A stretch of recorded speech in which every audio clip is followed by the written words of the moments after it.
Halo guys, kali ini saya akan melanjutkan cerita horor Diganggu Setan Penghuni Kamar Bersalin part 2. Langsung aja yuk kita lanjutin ceritanya. Keesokannya, Erwin menelpon Niko. Niko adalah teman dekat Erwin saat SMA di sekolah X.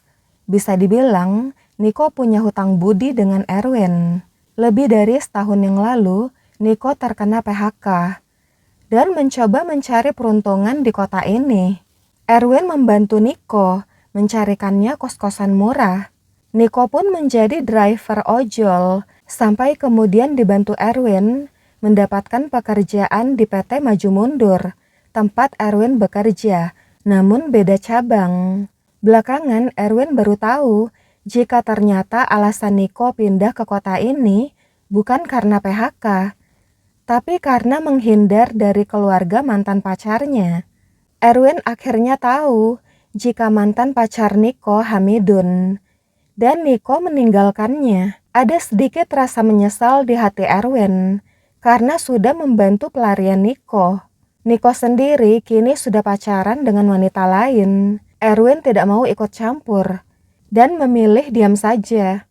Sekarang Erwin merasa Niko pasti mau menemaninya di rumah sakit sampai ibu Erwin pulih dari sakitnya dan bisa menemani Amel. Dan benar aja, Niko bersedia menemani Erwin di hari Sabtu dan Minggu ini. Tapi Niko nggak janji untuk hari Seninnya. Ya lumayan lah meski cuma 2 hari, pikir Erwin. Niko pun datang di Sabtu sore itu. Singkat cerita, selepas makan malam di kantin, Erwin dan Niko kembali ke kamar bersalin Amel. Mereka duduk di kursi besi di depan kamar tersebut. Gua ke dalam dulu ya ngeliat Amel bentar, kata Erwin. Oke bro, sahut Niko. Lalu Erwin masuk ke kamar. Dilihatnya Amel sedang tertidur pulas. Kondisi Amel sudah lebih baik. Sehabis maghrib tadi, Amel menghabiskan semua makan malamnya. Emang congok istri gue. Kalau gue udah pulang ke kontrakan, gue traktir seafood kesukaannya deh. Senyum Erwin membayangkan rencananya itu. Baru saja Erwin memalingkan pandangannya ke kiri, Erwin kaget setengah mati. Di depannya, ada seorang wanita berdiri membelakanginya, mengelus-ngelus inkubator. Wanita itu memakai gaun tidur panjang berwarna putih, dan rambut kusutnya yang panjang menjuntai ke lantai. Astagfirullahalazim, kata Erwin hampir seperti berbisik. Tenggorokannya tercekat. Di dalam hati, Erwin sudah yakin itu bukan manusia. Cepat-cepat dia membaca ayat kursi di dalam hati. Baru ayat pertama, tiba-tiba wanita itu berbalik. Dalam penglihatan Erwin, hanya kepala wanita itu yang berputar, badannya enggak. Pipi kiri wanita itu bolong dan berulat.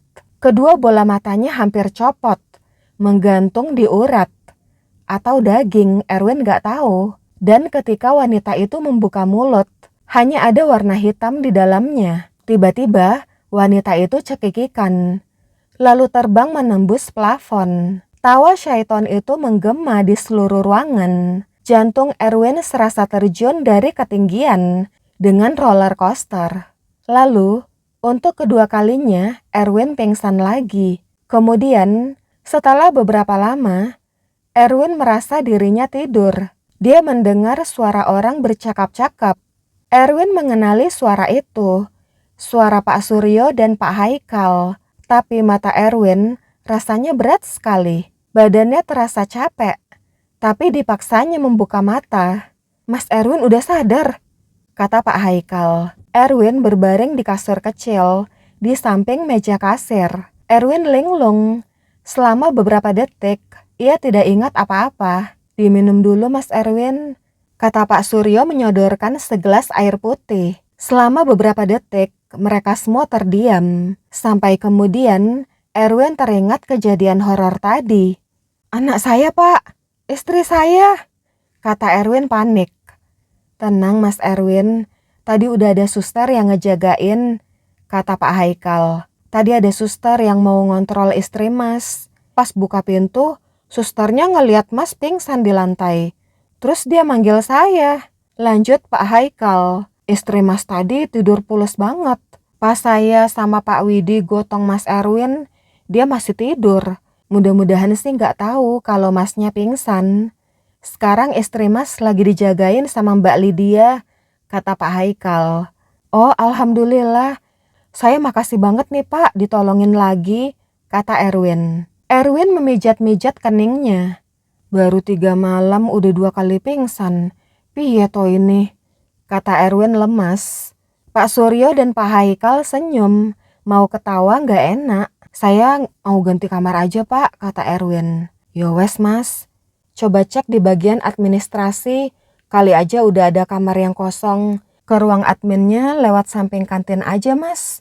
Biar nggak usah lewat lorong itu, kata Pak Haikal. Iya Pak, nanti saya ke sana, jawab Erwin. Tiba-tiba Erwin baru ingat temannya, Niko. Oh ya ampun Pak, teman saya Niko. Kok saya bisa lupa? Tadi dia ada di depan kamar lagi nunggu di kursi, kata Erwin. Nggak ada siapa-siapa tadi Mas, jawab Pak Haikal. Loh, teman Mas yang makan sama Mas Erwin di sini tadi?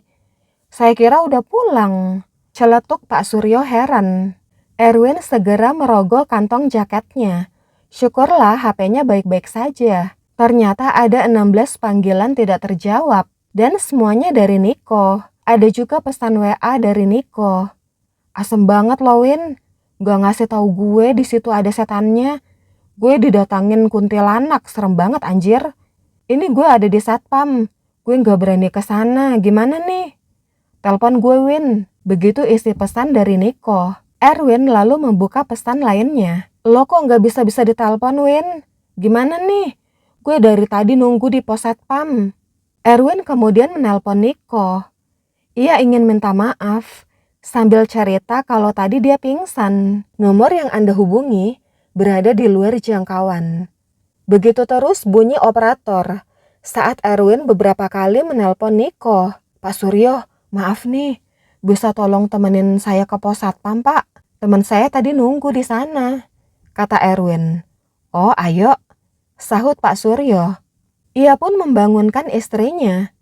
Ayo kita barengan aja sekalian, saya juga mau ke sana, kata Pak Haikal. Kemudian mereka bertiga memilih lewat samping kantin untuk menuju pos satpam. Tapi di pos satpam, Niko sudah tidak ada. Hanya ada Pak Widi dan Pak Samsul. Oh, mas-mas yang rambut coklat ya? Tanya Pak Samsul. Udah pulang dia ketakutan. Dia nunjuk-nunjuk ke pohon itu tuh, kata Pak Samsul sambil menunjuk sebuah pohon beringin besar di parkiran. Ada kuntilanak katanya, sambung Pak Samsul. Tapi kita mah nggak ngeliat ya. Langsung kabur dia, sambung Pak Widi. Kabur? Maksudnya pulang Pak? Naik motor? Tanya Erwin. Enggak, lari dia. Buru-buru aja, kata Pak Widi. Belum lama dong Pak, tanya Erwin lagi. Udah dari tadi, sejaman kali ya, ucap Pak Widi pada rekannya. Pak Samsul mengangguk. Kesono tuh ke arah sono, kata Pak Samsul sambil menunjuk ke trotoar di samping rumah sakit. Serius sejam yang lalu, pikir Erwin. Erwin pun mengecek WA terakhir Niko. Hampir 1,5 jam yang lalu, Erwin kemudian mencoba menelpon Niko lagi. Dan ternyata masih sama, di luar jangkauan. Berarti motornya ditinggal begitu aja Pak?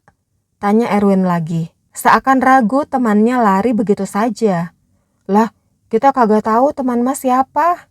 Dia naik apaan kita kagak tahu. Samsul ngejar dia nih, ucap Pak Widi.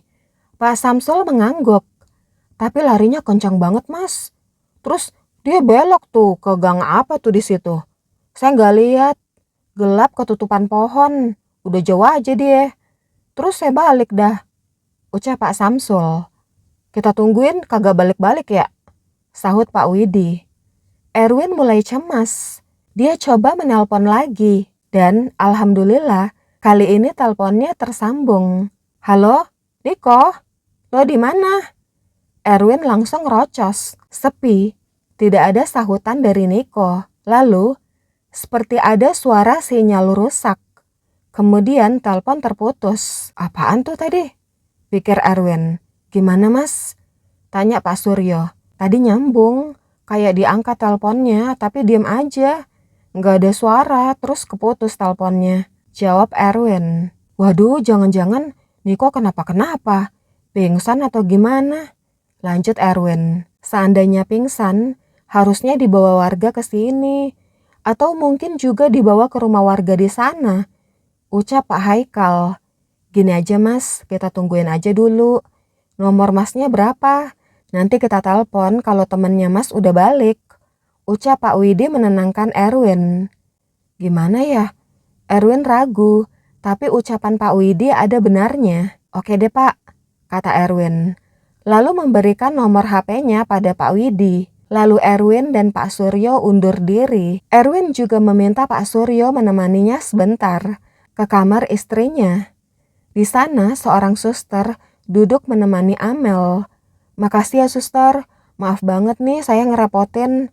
Saya mau pindah ruangan aja sus, kata Erwin. Erwin dan Pak Suryo pun menuju ruang administrasi. Gimana mas? Tanya Pak Suryo. Alhamdulillah pak, ada pasien yang mau pulang besok. Kamarnya ada di lantai 3, jawab Erwin. Alhamdulillah, kalau Mas Erwin masih khawatir sama Mbak Kuntinya, malam ini silakan tidur di kantin aja mas. Saya masih punya 1 kasur lagi, kata Pak Suryo. Makasih ya pak, jawab Erwin lega. Mereka pun kembali ke kantin. Saya takut Niko kenapa-kenapa nih pak. Apa saya lapor polisi aja ya? Tanya Erwin. Abisnya ini Niko aneh banget. Teleponnya gak diangkat-angkat. Lanjut Erwin. Pak Suryo bingung. Dia belum pernah mengalami kejadian seperti itu. Ia melihat jam, sudah hampir jam 11 malam. Mas Erwin udah telepon ke orang tua temennya belum? Atau ke istri temennya? Tanya Pak Suryo. Dia merantau pak, orang tuanya di luar kota. Dia belum nikah, ngekos sendirian. Jawab Erwin. Gini aja mas, kita tunggu semalam ini. Besok pagi Mas Erwin cek ke kosannya. Kalau nggak ada juga baru lapor polisi, kata Pak Suryo. Erwin merenung. Akhirnya dia setuju dengan saran Pak Suryo. Kok setannya intens banget ya pak? Tanya Erwin. Ya namanya juga setan mas. Pasti tugasnya gangguin manusia. Jawab Pak Suryo seadanya. Mungkin beliau tidak mau membuat Erwin tambah khawatir. Suasana kantin sudah sepi. Hanya ada Erwin, Pak Suryo, dan istrinya. Ruangan istri mas itu memang jarang digunakan. Semacam ruang tambahan saja. Tapi dulu gak pernah ada gangguan setan begini. Sekitar setahun yang lalu ada pasien namanya Mayang kalau gak salah. Pak Suryo berhenti. Pandangannya serius, tertuju pada Erwin. Pak Suryo menarik nafas. Keadaannya sudah parah. Sampai di sini, pendarahannya parah. Dia meninggal saat melahirkan di ruangan itu. Sayangnya bayinya juga gak selamat karena masalah jantung atau apa gitu. Kata Suster Winda, dia dibawa sama tukang bajai. Katanya Mbak Mayang pendarahan di halte. Terus dibawa ke sini. Karena udah malam, jenazahnya diinapkan di sini. Kata susternya nggak ada keluarganya. Untungnya ada KTP-nya Mbak Mayang di tas bawaannya. Akhirnya dibantu polisi nyari keluarganya Mbak Mayang. Mbak Mayangnya dimakamkan di pemakaman dekat sini kalau nggak salah. Kata suster keluarganya sempat ke sini. Terus pergi ke kuburannya Mbak Mayang. Setelah Mbak Mayang meninggoy, mulai muncul penampakan kuntilanak di sekitar kamar itu. Dokter dan para staf juga digangguin. Akhirnya, ruangannya jarang digunakan. Terakhir 6 bulan yang lalu, ada pasien juga. Baru sehari langsung minta pindah kamar mas. Maaf saya baru cerita mas. Saya nggak nyangka bakalan kayak gini, ucap Pak Suryo dengan nada menyesal. Tiba-tiba, ada pikiran buruk di benak Erwin. Tunggu dulu, alamak, bukannya nama mantan pacar Niko itu Mayang? Kalau nggak salah namanya Mayang Sari apa ya? Waktu itu aku sempat ngeledekin Niko, karena nama pacarnya itu mirip nama penyanyi terkenal yang pernah booming beritanya. Kebetulan aja kali. Tapi Pak Suryo bilang Mayang yang meninggal itu kesini sekitar setahun yang lalu. Lebih dari setahun yang lalu juga, Niko pindah ke kota ini, batin Erwin. Erwin teringat. Erwin baru tahu belakangan kalau Niko lari dari kejaran keluarga mantan pacarnya yang Hamidun. Masa iya? Ah, mungkin cuma pikiran negatif gue aja. Pikir Erwin meyakinkan dirinya. Karena sangat lelah, Erwin pun tertidur. Keesokan paginya, Erwin langsung mengecek HP-nya saat bangun. Sebuah nomor asing. Ternyata dari Pak Samsul. Satpam tadi malam mengatakan jika Niko tidak kembali. Erwin pun segera mengurus kepindahan kamar istrinya. Setelahnya, ia langsung bergegas ke kosan Niko. Namun ternyata, di sana, dia tidak juga menemukan Niko. Teman dan ibu kosnya pun tidak tahu. Akhirnya, Erwin memutuskan datang ke polisi untuk melaporkan hilangnya Niko. Tak lama kemudian, polisi datang ke rumah sakit, memeriksa CCTV dan panggilan telepon Niko. Handphone Niko terdeteksi ada di area sekitar rumah sakit. Polisi pun menyisir area rumah sakit dan sekitarnya. Anehnya, HP Niko ditemukan di dalam gorong-gorong, tak jauh dari rumah sakit. Polisi mengatakan jika di rekaman CCTV, Niko berlari ke arah blind spot CCTV, yang mana itulah pergerakan terakhir Niko yang terlihat. Akhirnya, setelah beberapa hari penyelidikan, Niko dinyatakan sebagai orang hilang. Oke guys, thanks for watching. See you. Bye.